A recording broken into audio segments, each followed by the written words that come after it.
الله الحمد لله نحمده ونستعينه ونستغفره ونؤمن به ونتوكل عليه ونعوذ بالله من شرور أنفسنا ومن سيئات أعمالنا من يهده الله فلا مضل له ومن يضلله فلا هادي له ونشهد أن لا إله إلا الله وحده لا شريك له ونشهد أن سيدنا وسندنا وحبيبنا ومرشدنا وقائدنا الأعظم أما بعد فقد قال الله تبارك وتعالى قال النبي صلى الله عليه وسلم لا عدوى ولا سفر ولا هام ولا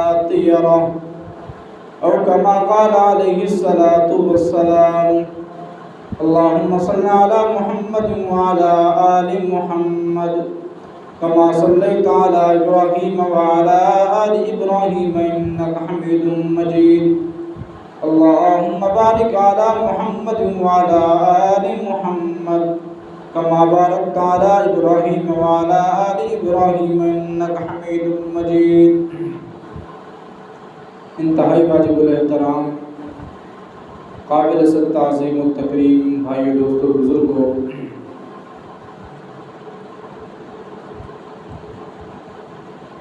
محرم الحرام کا مہینہ اپنے اختتام کی طرف رواں دواں ہے،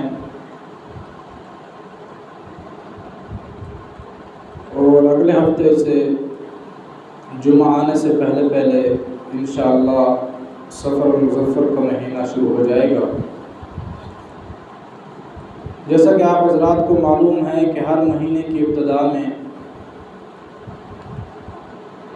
مہینے کے متعلق جو بھی احکامات ہوتے ہیں آپ حضرات کے سامنے عرض کر دیے جاتے ہیں، اور جو بھی اس مہینے کی رسومات ہوتی ہیں وہ بھی عرض کر دی جاتی ہے، تاکہ ہم ان رسومات سے بچ جائیں اور ان احکامات پر عمل کرنے والے بن جائیں۔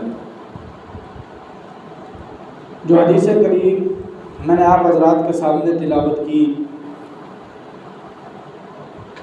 یہ اس حدیث کے راوی حضرت ابو ہریرہ رضی اللہ تعالی عنہ ہے، وہ رسول اللہ صلی اللہ علیہ وسلم سے اس حدیث کو نقل کرتے ہیں۔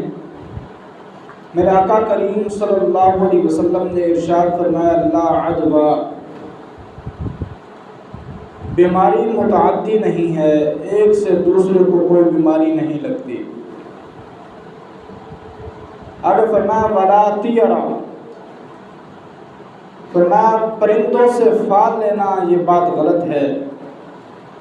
فرمایا ولا ہامہ، فرمایا الو نحوست والا نہیں ہے۔ ولا سفر، اور سفر کا مہینہ بھی نحوست والا نہیں ہے۔ اس حدیث میں چند باتیں ارشاد فرمائی گئی ہیں، اور جو باتیں اس حدیث میں ارشاد فرمائی گئی تقریباً ہمارے معاشرے میں وہ ساری باتیں پائی جاتی ہیں، اور ہم ان غلط باتوں کا شکار بھی ہو چکے ہیں۔ ان میں سے سب سے پہلی بات، آقا کریم صلی اللہ علیہ وسلم فرماتے ہیں لا عدوى، بیماری متعدی نہیں ہے، بیماری ایک کو دوسرے سے نہیں لگتی۔ فرمایا اگر یہ نظریہ بنا لیا جائے کہ بیماری ایک سے دوسرے کو لگتی ہے، بیماری متعدی ہوتی ہے، آگے پھیلتی ہے، فرمایا پھر تو مریض کے پاس کوئی جائے گا بھی نہیں، مریض کی خدمت کوئی نہیں کرے گا، مریض کی بیمار پرسی کوئی نہیں کرے گا، اس کا دوا دارو کوئی نہیں کرے گا، اس کی دل جوئی کوئی نہیں کرے گا۔ اس نظریے کی نبی کریم صلی اللہ علیہ وسلم نے تردید فرمائی کہ بیماری متعدی نہیں ہوتی، بیماری پھیلتی نہیں ہے، جو کچھ بھی ہوتا ہے اللہ کی طرف سے ہوتا ہے۔ اگر وہ اللہ چاہتا ہے کہ آپ بیمار ہو جائیں تو ہزاروں انسانوں کے اندر رہتے ہوئے بھی آپ بیمار ہو جائیں گے۔ اگر وہ اللہ چاہتا ہے کہ آپ صحت مند رہیں، آپ کے گھر میں سارے بیمار ہو جائیں گے، آپ صحت مند رہیں گے۔ بہت دفعہ ایسا آپ نے دیکھا ہوگا، آپ کے علاقے میں، آپ کی بستی میں، آپ کے گھر میں ایسے واقعات آئے ہوں گے کہ ایک گھر میں سارے ہی افراد بیمار ہوتے ہیں، ایک صحت مند ہوتا ہے۔ بعض اوقات اس طرح ہوتا ہے کہ ایک بیمار ہوتا ہے، سارے صحت مند ہوتے ہیں۔ کیا آپ نے کبھی دیکھا کہ ایک بیمار تھا، اس کی جو بیمار پرسی کر رہا تھا وہ بھی ساتھ بیمار ہو گیا؟ اتفاقاً ایسا ہو جائے، اللہ نے اس کے مقدر میں بیماری لکھ دی ہو، بیمار ہو جائے تو یہ اتفاق کی بات ہے، ورنہ ایسا بہت مشکل ہوتا ہے۔ تو نبی کریم صلی اللہ علیہ وسلم نے اس جہلیت والے نظریے کی تردید فرمائی کہ زمانہ جہلیت میں یہ بات مشہور تھی، اور جہلیت جدیدہ میں اب بھی یہ بات مشہور ہے کہ کسی کو نزلہ ہو جائے تو اس کے ہاتھ کا گلاس استعمال نہیں کرتے کہ کہیں ہمیں نزلہ نہ ہو جائے۔ کسی کو نزلہ، زکام، کھانسی ہو تو اس کا بچا ہوا کھانا نہیں کھاتے کہ کہیں ہمیں یہ بیماری نہ لگ جائے۔ تو میرے آقا کریم صلی اللہ علیہ وسلم نے ارشاد فرمایا کہ بیمار کی بیمار پرسی کے لیے جایا کرو، اس کی حوصلہ افزائی کیا کرو، اس کے ساتھ بیٹھا کرو۔ مسلمان کا جھوٹا پانی پینے سے، مسلمان کا جھوٹا کھانا کھانے سے اللہ انسان کو شفا عطا فرماتا ہے، اور اس سے آپس میں محبت بڑھتی ہے۔ نبی کریم صلی اللہ علیہ وسلم نے جب صحابہ کرام کو یہ بات ارشاد فرمائی کہ بیماری متعدی نہیں ہوتی، ایک سے دوسرے کو نہیں لگتی، ان میں سے ایک صحابی کھڑے ہوئے جو بدو تھے، دیہات کے رہنے والے تھے، تو عرض کرنے لگے، یا رسول اللہ صلی اللہ علیہ وسلم، آپ تو کہتے ہیں بیماری ایک سے دوسرے کو نہیں لگتی، لیکن ہم نے اس بات کا مشاہدہ کیا ہے، ہم جنگل میں رہتے ہیں، اونٹ بڑے حشاش بشاش ہوتے ہیں، چل پھر رہے ہوتے ہیں، اونٹنیوں کی طرح اچھل کود رہے ہوتے ہیں، اتفاقاً ایک اونٹ آتا ہے جس کو بیماری لگی ہوتی ہے، فرمایا فَأْتِيهَا الْعَبِيرُ الْأَجْرَبُ فَتَجْرَبُ، فرمایا اس کو بیماری لگی ہوتی ہے خارش کی، اب وہ آگے ان سارے اونٹوں کے ساتھ مل جاتا ہے اور ان اونٹوں کو بھی خارش کی بیماری لگ جاتی ہے۔ آپ کیسے کہتے ہیں کہ بیماری نہیں لگتی؟ ہم نے تو دیکھا ہے کہ ایک اونٹ خارشی ہوتا ہے، اس کی وجہ سے سارے اونٹوں کو بیماری لگ جاتی ہے۔ بخاری شریف میں اس کا جواب موجود ہے۔ میرے آقا کریم صلی اللہ علیہ وسلم نے ارشاد فرمایا، اے میرے صحابی، اے دیہات کے رہنے والے بدو، مجھے بتا کہ فمن عدول اول، یہ جو پہلے کو بیماری لگی ہے، یہ جو سب سے پہلے اونٹ کو خارش لگی ہے، یہ کہاں سے لگی ہے؟ اگر تیرا نظریہ یہ ہے اسے بھی کسی اونٹ سے لگی ہے تو پھر اس سے پہلے والے اونٹ کو کہاں سے لگی ہے؟ معلوم ہوا کہ یہ جو بیماری لگتی ہے یہ اونٹوں سے اونٹ کو نہیں لگی، بلکہ یہ جو بیماری آئی ہے یہ اللہ کی طرف سے آئی ہے، من جانب اللہ آئی ہے۔ جو سب سے پہلے اونٹ کو خارش لگی تھی وہ بھی اللہ کی طرف سے آئی ہے، ان کو بھی خارش لگی ہے، یہ بھی اللہ کی طرف سے لگی ہے۔ اگر اللہ چاہتے تو پہلے اونٹ کو بھی خارش نہ لگتی، اگر اللہ چاہتے تو انہیں بھی خارش نہ لگتی۔ فرمایا میرے آقا کریم صلی اللہ علیہ وسلم نے 1400 سال پہلے اس نظریے کی تردید فرما دی کہ بیماری متعدی نہیں ہوتی، بیماری پھیلنے والی نہیں ہوتی۔ بیماری کیا ہوتی ہے؟ بیماری اللہ کی طرف سے آتی ہے۔ اگر ہم اس نظریے کو اپنا لیں کہ بیماری اللہ کی طرف سے نہیں ہوتی بلکہ بیماری ایک سے دوسرے کو لگتی ہے، پھر تو لوگ کسی کی بیمار پرسی کے لیے نہیں جائیں گے، ان کی دوا دارو نہیں کریں گے، ان کے پاس نہیں بیٹھیں گے، ان سے محبت نہیں کریں گے، ان کی جا کے خدمت نہیں کریں گے۔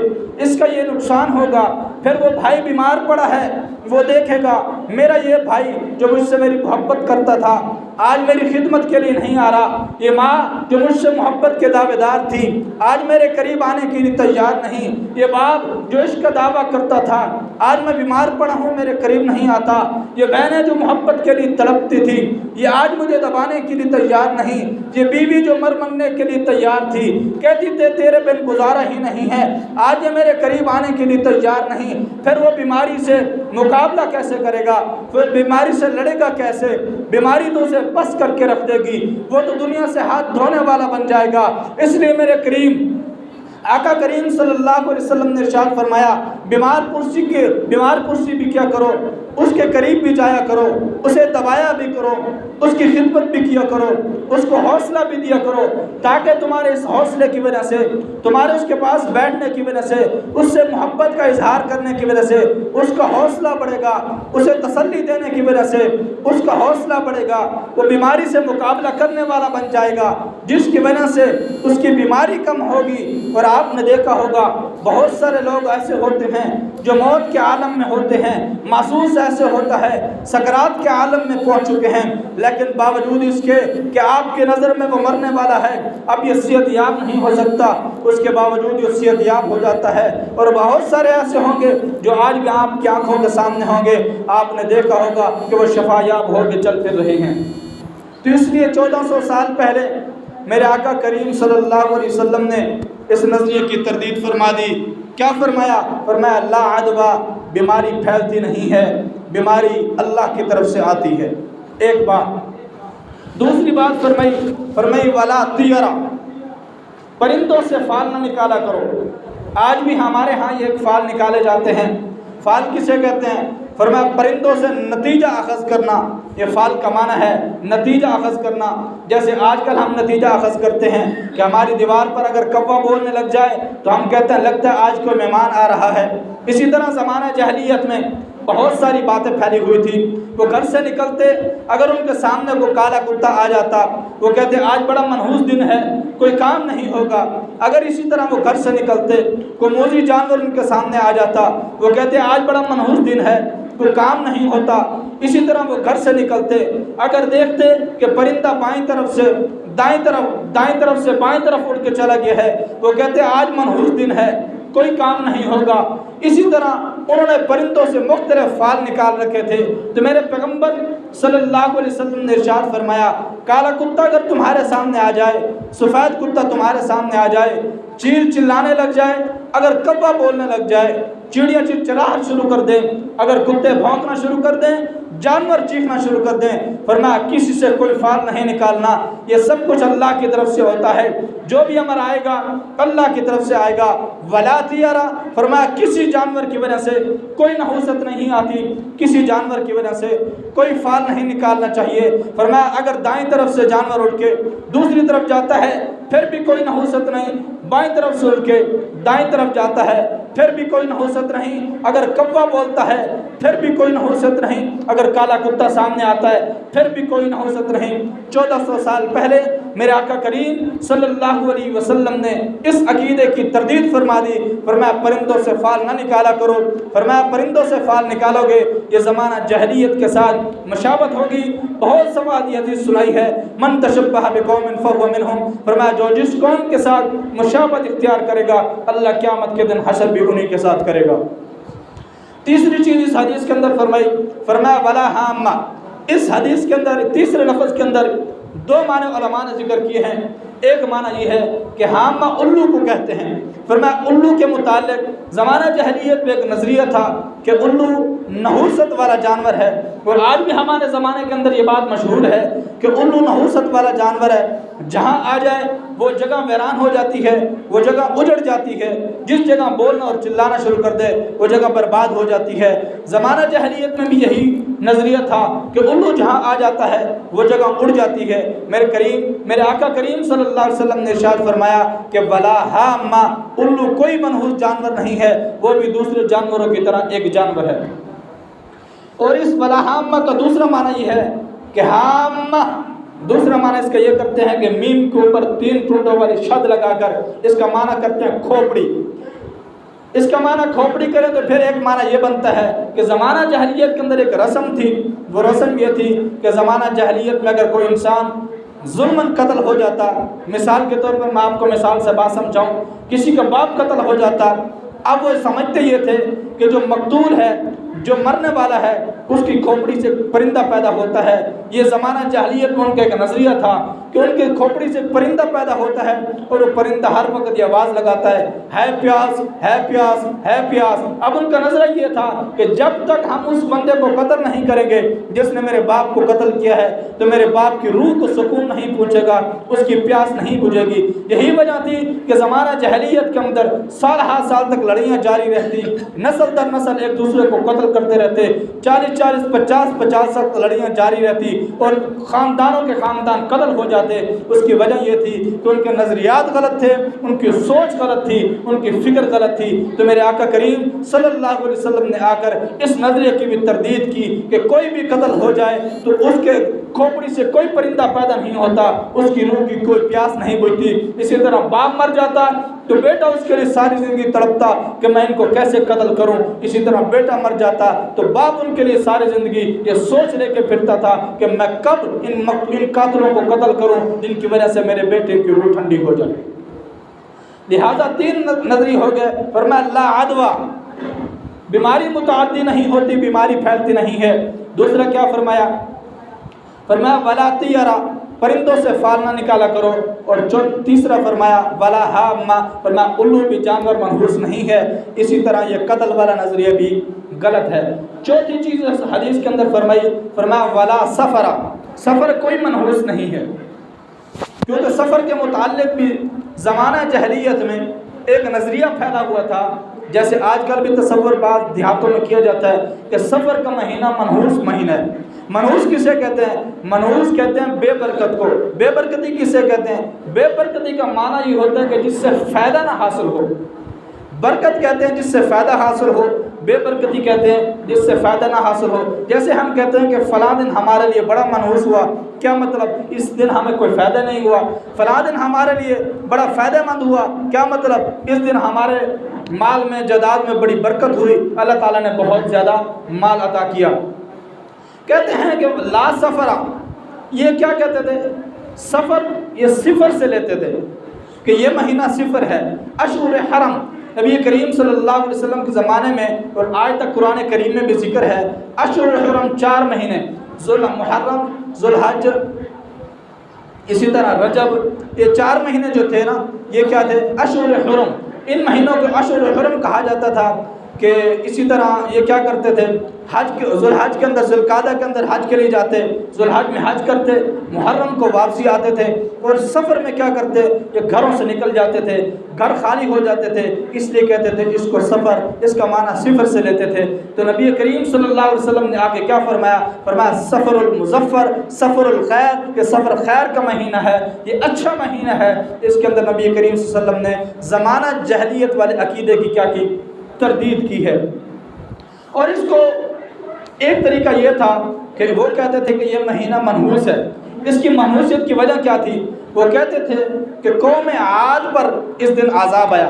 قرآن کریم میں آپ میں سے بعض پڑھے لکھے بھی ہوں گے جو قرآن کریم کا مطالعہ بھی کرتے ہوں گے، ان کا سوال یہ ہوگا کہ قرآن کریم میں ہے فی ایام النحسات، یہ دن جو ہیں نحس ہیں، منحوس ہیں۔ قرآن کریم میں بھی ذکر ہے فی ایام النحسات، یہ دن جو ہیں یہ منحوس ہیں۔ یہ قرآن کریم میں کہاں تذکرہ ہے؟ قرآن کریم کے اندر ایک مقام پہ قوم سمود کا تذکرہ ہے۔ یہ قوم جو سمود تھی، اس سمود قوم کے اندر اللہ تعالیٰ نے آندھی کا عذاب بھیجا۔ یہ عذاب بدھ والے دن شروع ہوا اور سفر کے آخری ہفتے میں شروع ہوا۔ یہ جو سفر کا مہینہ بھی شروع ہونے والا ہے نا، اس کے آخری بدھ کو عذاب شروع ہوا اور 7 دن 8 راتیں ان پر مسلسل آندھی چلتی رہی اور ان پر یہ عذاب آیا۔ تو اس قوم نے کیا نظریہ بنایا کہ اس دن بدھ والے دن قوم سمود پر عذاب آیا، اس وجہ سے یہ دن منحوس ہے۔ اگر ہم اس بات کو زمانہ جاہلیت پر اس بات کو لے لیں تو ہم اس طور پر نظریہ بنائیں گے کہ اس میں بدھ بھی آ گیا، جمعرات بھی آ گئی، جمعہ بھی آ گیا،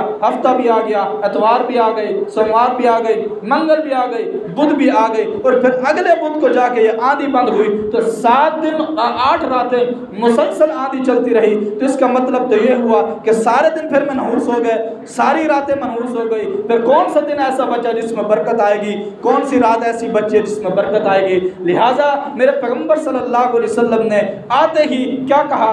لا سفرہ، اس سفر کے متعلق جتنے بھی نظریات بنا رکھے ہیں یہ سارے کے سارے غلط ہیں۔ سفر المظفر ہے، یہ خیر کا مہینہ ہے، برکت کا مہینہ ہے، اس کے اندر کوئی نحوست نہیں ہے۔ اسی طرح اللہ تعالیٰ کی یہ سنت جاریہ ہے کہ جب بھی اللہ تعالیٰ کسی قوم کے اندر نبی بھیجتے تو وہ نبی مسلسل اس قوم پر محنت کرتا، اس قوم کو اللہ کی طرف بلاتا۔ اب جو قوم سمجھدار ہوتی وہ نبی کی بات کو مانتی، کامیابی کی طرف آ جاتی۔ اب جو قوم ضدی تھی، اناد پرست تھی، مشرک تھی، اب وہ قوم کیا کرتی؟ نبی کی بات کو کیا کرتی؟ ٹال دیتی۔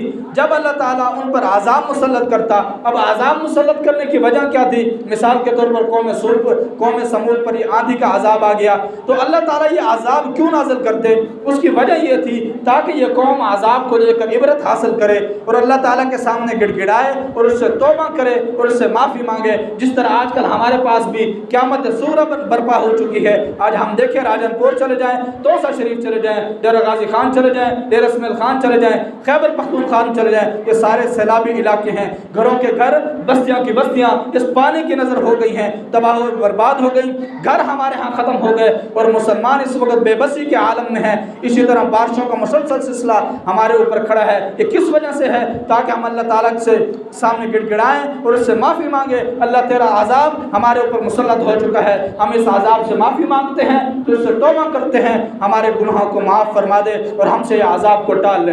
تو اسی طرح پرانی قوموں پر بھی اللہ تعالیٰ عذاب کو اس لیے مسلط کرتے تاکہ یہ قوم اللہ تعالیٰ سے معافی مانگے اور اس سے کیا کرے؟ اللہ تعالیٰ کے سامنے گڑ گڑائے، معافی مانگے تاکہ اللہ تعالیٰ انہیں معاف کر دے۔ بجائے اس کے کہ یہ قوم معافی مانگتی، بلکہ کیا کرتی؟ اس وقت کے نبی کے سامنے کھڑی ہو جاتی اور کہتی کہ اے پیغمبر تو ہی تو منحوس ہے، تیری وجہ سے کیا ہوا ہے؟ عذاب آیا ہے۔ تو وقت کا نبی کہتا کہ میری وجہ سے عذاب نہیں آیا، بلکہ عذاب تمہارے سوء اعمال کی وجہ سے ہے، یہ تمہارے اعمال بد ہیں، ان کی وجہ سے اللہ تعالیٰ نے آسمان سے عذاب نازل کیا ہے، لہٰذا میری وجہ سے عذاب نہیں ہے۔ اسی طرح صالح علیہ السلام کی قوم نے صالح علیہ السلام کو کہا کہ آپ ہی کی وجہ سے آسمان سے آفتیں نازل ہوتی ہیں۔ صالح علیہ السلام نے بھی اپنی قوم کو یہی جواب دیا کہ عذاب جو آیا ہے یہ میری وجہ سے نہیں، بلکہ تمہارے سوء اعمال کی وجہ سے، اعمال بد کی وجہ سے اللہ تعالیٰ نے آسمان سے عذاب کو نازل کیا ہے۔ یہی بات موسیٰ علیہ السلام کی قوم نے موسیٰ علیہ السلام سے کہی، یطیروا بموسیٰ ومن معہ، موسیٰ علیہ السلام سے کہا کہ آپ ہی نحوست والے ہیں، آپ ہی کی وجہ سے آسمان سے آفتیں آتی ہیں۔ موسیٰ علیہ السلام نے کہا الا انما طائرکم عند اللہ، فرمایا نحوست میری وجہ سے نہیں ہے، نحوست اللہ کا حکم ہے، جب وہ چاہتا ہے جس پر چاہتا ہے نازل کر دیتا ہے۔ تو جو بھی آسمان سے آفت آتی ہے وہ کس وجہ سے آتی ہے بھائی؟ اللہ کی طرف سے آتی ہے، یہ ہمارا نظریہ ہونا چاہیے۔ تو اس حدیث میں ہم نے کتنے جملے پڑھے؟ لا عدوہ، اگر بیماری متعدی نہیں ہے، جو بھی بیماری آتی ہے وہ کس وجہ سے آتی ہے بھائی؟ اللہ کی طرف سے آتی ہے۔ کسی کو بیمار کرتا ہے تو کون کرتا ہے بھائی؟ اللہ کرتا ہے۔ کسی کو شفا دیتا ہے تو کون دیتا ہے بھائی؟ اللہ دیتا ہے۔ دوسرا ارشاد فرمایا ولا طیرا، پرندوں سے کیا کرو؟